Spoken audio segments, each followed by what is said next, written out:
ஆன்மீக உறவுகள் அனைவருக்கும் வணக்கம். நாம் இப்போ எங்கே இருக்கிறோம் அப்படின்னு பார்த்தீங்கன்னா, கர்நாடகாவில் இருக்கக்கூடிய மாதேஸ்வரம் மலைக்கு தான் நம்ம போயிட்டுருக்குறோம். பாருங்கள், இதுதான் மாதேஸ்வரம் மலை. நம்ம இப்போ ஏறிக்கிட்டுருக்குறோம். இன்றைக்கி தரிசனம் வந்து ஒரு மிக அற்புதமான ஒரு தரிசனம். நமக்கு இந்த கோபுர தரிசனங்கிறது ஒரு அற்புதமான தரிசனம். எல்லோரும் வணங்கிக்காங்க. இது வந்து மாதேஸ்வரன், அதாவது ஈஸ்வரன் தான் இவரும். மாதேஸ்வரன் அற்புதமான ஆலயம். இந்த கோயிலுக்கு வந்திருக்கக்கூடிய நீங்கள் நிறையா போயிருப்பீங்க இந்த கோயிலுக்கு. நம்ம யூடியூப் சேனல் பார்க்கக்கூடிய நண்பர்கள் இந்த கோயில் நிறையா போயிருப்பீங்க. உங்களுடைய அனுபவங்கள் இருந்தால் கமெண்டில் பதிவிடுங்க. இப்போ நாம் என்ன பண்ணியிருக்கிறோம் அப்படின்னு பார்த்தீங்கன்னா, இந்த தேர் இருக்குது இல்லையா, இந்த தேர் ஓட்டுறதுக்காக நாம் போயிருக்கிறோம். அதாவது பசு தேர், புலி தேர், இப்படி மாதேஸ்வரன் தேர், இப்படி 3 விதமான தேர் இருக்குது. இதில் நாம் வந்து பசு தேர் வந்து ஓட்டலாம் அப்படின்ட்டு, அதாவது நம்மளது ஒரு பசுமாடு இருந்தது. அந்த பசுமாடு வந்து நல்லா பருவத்துக்கு வரணும் அப்படிங்கிறதுனால போய் வேண்டிக்கிட்டோம். அந்த வேண்டிக்கிட்ட உடனே இது பருவத்துக்கு வந்துடுச்சு. அந்த ஒரு நன்றி கடனுக்காக அதுக்கு ஒரு தேர் ஓட்டணும் அப்படின்னு நாம் இன்றைக்கி போனோம். இப்போ நம்ம எங்கே இருக்கிறோம்னு பார்த்தீங்கன்னா, இப்போ போய் சீட்டு வாங்கிட்டு வந்துட்டோம். அவங்க ஒரு செங்கோல் கையில் கொடுத்து அனுப்பிவிட்டாங்க. இப்போ தேருக்கு பக்கத்தில் வந்து நின்றுக்கிட்டு இருக்கிறோம். அதாவது இப்போ தேர் இழுக்கிறது ரெடி ஆகிட்டுருக்குறோம். தேர் ரெடி ஆகின உடனே ஒரு சுற்று, அதாவது இப்போ யாரெல்லாம் இங்கே இந்த செங்கோல் பிடிச்சிட்டு நிற்கிறாங்களோ அவங்க எல்லாம் சேர்ந்து ஒரு சுற்று ஓடுறது. இது 5வது சுற்று இன்றைக்கி.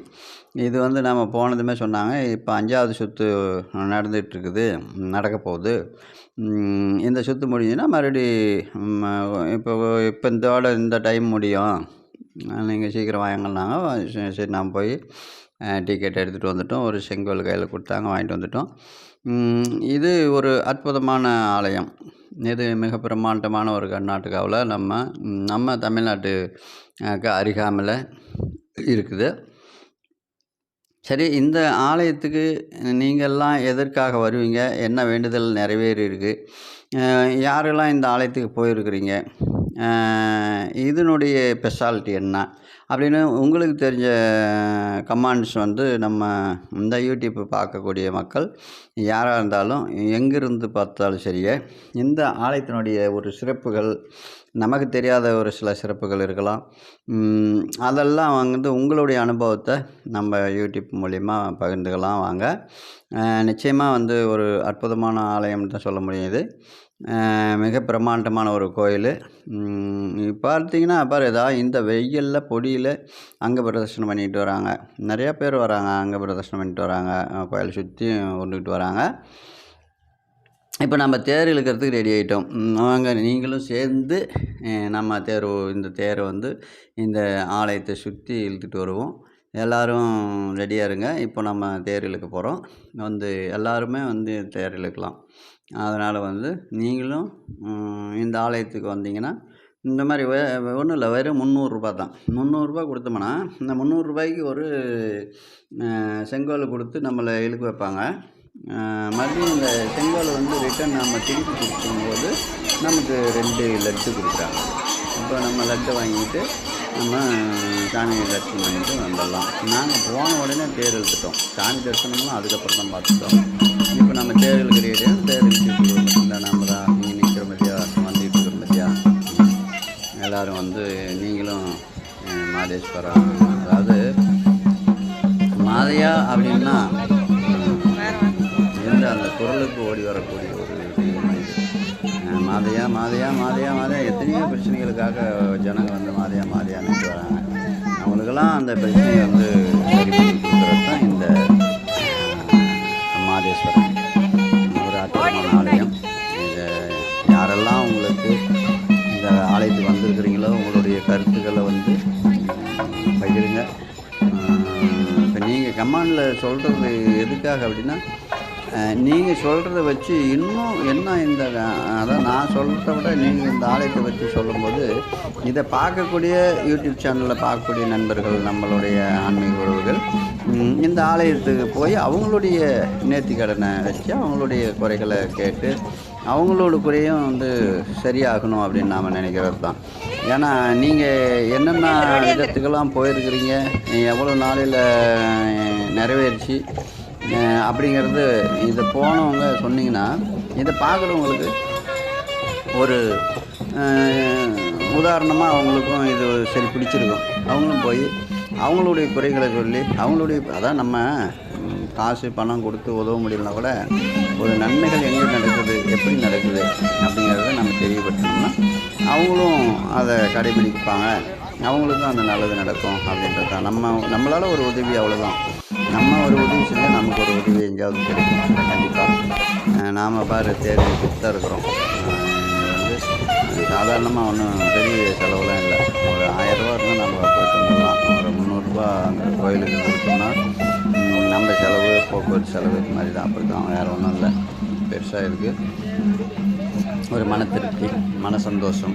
எனக்கெலாம் ரொம்ப சந்தோஷம். இன்றைக்கி தேர் இழுத்தது ஒரு பெரிய ஒரு சந்தோஷமாக இருந்தது. பார்த்துட்டு நிறுத்திட்டு வந்தோம். இப்போ நம்ம இந்த மாதிரி உங்களுடைய அனுபவத்தை சொல்லுங்கள். இதே போல் நம்ம யூடியூப் சேனலில் ஒவ்வொரு வீடியோவும் பார்த்திங்கன்னா ஒவ்வொரு கோயில்கள் நடக்கக்கூடிய ஒரு அற்புதங்களும், ஆலயத்தினுடைய நிகழ்ச்சிகளும், பண்டிகை திருவிழா, கும்பாபிஷேகம், இந்த மாதிரி நிறையா நம்ம எடுத்து போட்டுருக்கிறோம். இதெல்லாம் வந்து எல்லாத்துக்குமே வந்து கிடைக்காது. இதுதான் நமக்கு அந்த பாக்கியம் கிடைச்சிருக்குது. அந்த நேரத்தில் நம்மளே போய் எடுக்க முடியல கூட சில வீடியோக்கள் சில வீடியோக்கள் போய் எடுப்பேன் நேரில் 90%, மீதி 2 எடுத்து கூட அனுப்புவாங்க. அதுபோல் உங்களுடைய ஆலயங்களுடைய அற்புதங்கள் வெளிக்கொண்டு வரணும், உங்களுடைய ஆலயத்தில் நடக்கக்கூடிய அதிசயங்களை வெளிக்கொண்டு வரணும். அதுக்கெல்லாம் நீங்களும் வந்து கண்டிப்பாக அந்த வீடியோக்கள் ஏதாவது எடுக்க முடிஞ்சதுன்னா எடுத்து எனக்கு கால் பண்ணுங்கள். கால் பண்ணிவிட்டு எனக்கு அனுப்புங்க. அது ஊர் பேர், அட்ரஸோட என்ன நிகழ்ச்சி பேர் என்ன அப்படிங்கிறதெல்லாம் கேட்டிங்கன்னா உங்களுடைய நிகழ்ச்சி நம்ம யூடியூப் சேனலில் ஒளிபரப்பு செஞ்சுடுவோம். ஏன்னா இது வந்து அழியாத ஒரு வீடியோ. நம்ம ஃபோனில் சேவ் பண்ணி வச்சுருந்தோம்னா கூட கொஞ்ச நாள் போச்சுன்னா நம்ம இதை எப்படியாவது தேர் இழுத்து முடிச்சாச்சு. இப்போ நம்ம என்ன பண்ணுறோம்னா சாமி தரிசனத்துக்கு உள்ளே போகிறோம். இப்போ போய் கோயிலை ஒரு சுற்று வரணும். நம்ம கியூவில் நின்று நம்ம சாமி தரிசனத்துக்கு ஒரு சுற்று வரணும். ஆனால் இன்றைக்கி ஓரளவுக்கு கூட்டம் பார்த்திங்கன்னா சீரான கூட்டம் தான், பெரும் கூட்டம்னு சொல்ல முடியாது.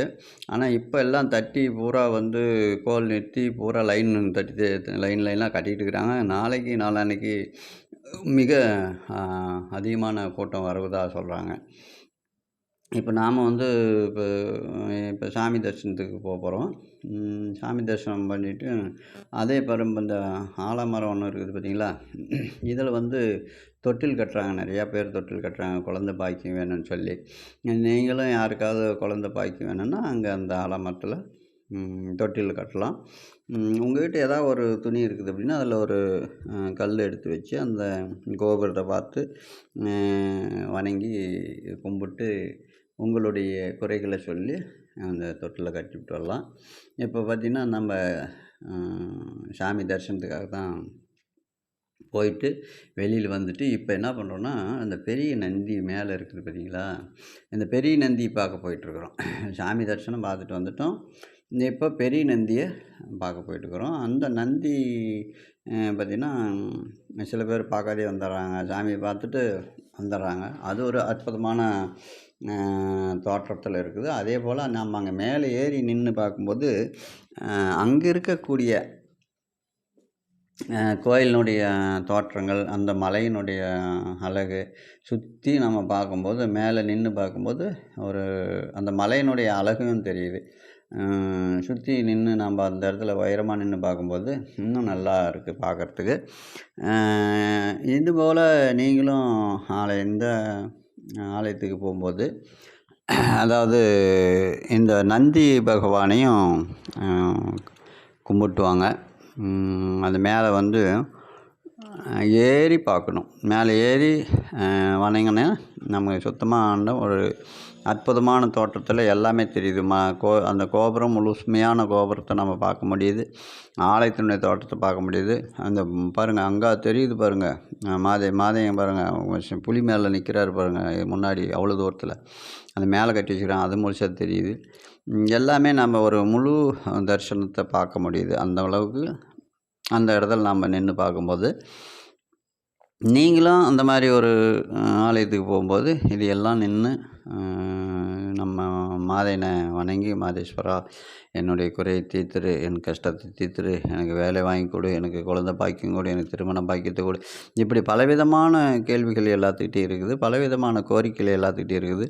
அவரவர்களுக்குன்னு ஒரு கோரிக்கை இருக்குது. அந்த கோரிக்கையை நீங்கள் மனசால் நினச்சி வணங்கி கும்பிடலாம். அப்படி கும்பிடும்போது நமக்கு உண்டான பாக்கியங்கள் வழங்குறாரு. அதனால் நிச்சயமாக வந்து ஒரு அற்புதமான ஆலயம்.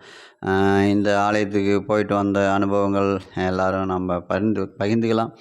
நீங்கள் வந்து போயிட்டு வந்த அனுபவத்தை பகிர்ந்தால் அதை வச்சு சில பேர் கேள்விகள் கேட்பாங்க. இது எங்கே இருக்குது, எவத்து இருக்குது, என்ன இருக்குதுன்னு அதுக்கு ஒரு பதில் கொடுக்கலாம். அந்த மாதிரி ஒரு அற்புதமான ஆலயத்தை பார்த்த ஒரு சந்தோஷம் கிடைக்கும். இந்த அற்புதமான ஆலயத்தை அடுத்தவங்களுக்கு பார்க்குறதுக்கு நாம் உதவினே சந்தோஷம் கிடைக்கும்.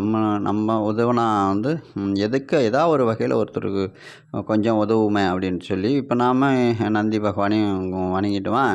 சரி, அப்படியே கீழே இறங்கி வந்தோம்னா பார்த்திங்கன்னா முன்னாடி ஒரு பிள்ளையார் கோயில் இருக்கும். அதை முன்னாடி தெரியுது பார்த்தீங்களா? சரி, அங்கே போய் வணங்கலாம். அந்த பிள்ளையாரையும் வணங்கிட்டு நம்ம வந்துட்டோம் பக்கமாக. இந்த வெளியில் வந்தோம்னா ஒரு பிள்ளையார் கோயில் இருக்கும். அந்த பிள்ளையார் கோயிலில் போய் வணங்கிட்டு நம்ம அடுத்ததாக என்ன பண்ண போகிறோம்னா அன்னதானத்துக்கு போகும்போது ஒரு கோவில் பிரசாதம் வாங்கி சாப்பிட்றதுங்கிறது நமக்கு ஒரு கொடுத்து வச்ச ஒரு பாக்கியமாக நினைக்கிறோம். அதனால் எந்த கோயிலுக்கு நான்லாம் போனாலும் அந்த கோயிலில் அன்னதானம் கொடுக்குறாங்க அப்படின்னு சொன்னீங்கன்னா கண்டிப்பாக க்யூவில் நின்று கூட கொஞ்ச நேரம் வெயிட் பண்ணி கூட நம்ம சாப்பிட்டு வருவோம். ஏன்னா ஒரு ஆலயத்தில் அன்னதானம் கிடைக்கிறது அது ஒரு பாக்கியம். நம்ம கொடுத்து வச்சுருக்கணும். நம்ம இல்லைன்னா நமக்கு கிடைக்காத அந்த அன்னதானம் கூட நம்ம போகும்போது மூஞ்சிடும். அதனால் அந்த கோவில் அன்னதானத்தை கண்டிப்பாக நம்ம பலிக்காததில்லை. இப்போ நீட்டாக நிழல் இருக்குது, சாப்பிட்லாம், தண்ணி இருக்குது, குடிச்சிக்கலாம். எல்லாமே ஒரு அற்புதமான சாப்பாடு நல்லா இருந்தது. நாங்களாம் வாங்கி சாப்பிட்டு வந்தோம். இதுபோல் எல்லா ஆலயங்களுக்குமே நாம் போகும்போது என்ன பண்ணோம் அப்படின்னா, நம்மளால் முடிஞ்சது அந்த கோயிலுக்கு நம்மளால் முடிஞ்ச உதவி செய்யலாம். அன்னதானத்துக்கு செய்யலாம். அங்கேருந்து திருப்பி பார்த்தீங்கன்னா மலையே தெரியுது. அந்த கோபுரத்தும் அழகாக தெரியுது. மறுபடியும் இதே வழி தான் வரோம். அந்த மறுபடியும் கோயிலுக்கு வந்துட்டு அன்னதானத்தை சாப்பிட்டோம். மறுபடியும் அந்த கோயிலுக்கு வந்து முன்னாடி ஆலயத்தில் திருப்பியும் ஒரு முறை அந்த மாதேஸ்வரனை வணங்கணும். எல்லாம் முன்னாடி கோபுரத்துக்கு முன்னாடி நின்று எல்லாம் ஃபோட்டோ எடுத்துக்கிட்டு கும்பிட்டு எங்கள் செட்டெல்லாம் நின்று ஃபோட்டோ எடுத்தாங்க. மறுபடியும் நின்று வணங்கிட்டு மறுபடியும் பார்த்திங்கன்னா தேரெல்லாம் லைனில் நின்றுது. தேர்கிட்ட போய் கையெடுத்து கும்பிட்டு அதில் வந்துட்டோம். இப்போ நம்ம மறுபடியும் வந்துட்டோம் தேர்கிட்ட.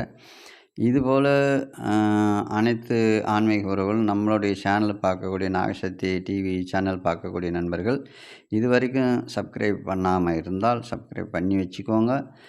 பெல் பட்டனை கிளிக் பண்ணி வச்சுக்கோங்க. ஏன்னா நாம் போடக்கூடிய ஆன்மீக தகவல்கள் அப்பப்போ உங்களுக்கு வந்து சேரணுன்னா நீங்கள் சப்ஸ்கிரைப் பண்ணி வச்சுக்கிட்டு ஆன்மீகத்தை வளர்ப்போம். நல்லதை நினைப்போம், நல்லதே நடக்கட்டும். அனைத்து ஆன்மீக உறவுகளுக்கும் நன்றி, வணக்கம். மீண்டும் ஒரு நல்ல பதிவில் சந்திப்போம்.